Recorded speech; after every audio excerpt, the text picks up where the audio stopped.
আসসালামু আলাইকুম। চলে আসলাম ব্যবসায়ের উদ্দেশ্যে কুমোরপাড়া।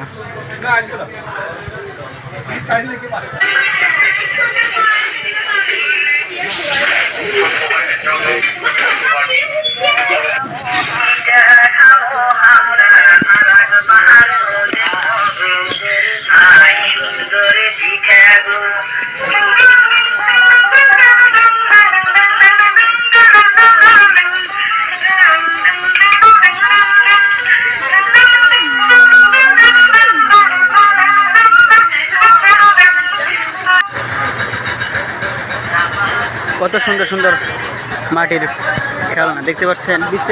পাখি, ঘোড়া, হাতি, মাটির ব্যাংক, পুতুল, বাঘের বাচ্চা, বাঘ, মাটির হাড়ি, এগুলো আমাদের ঐতিহ্য।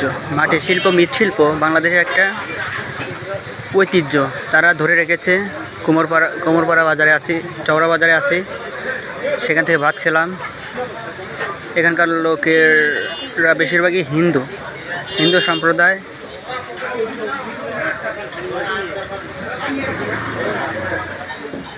কেমন হয়েছে ভিডিওটা?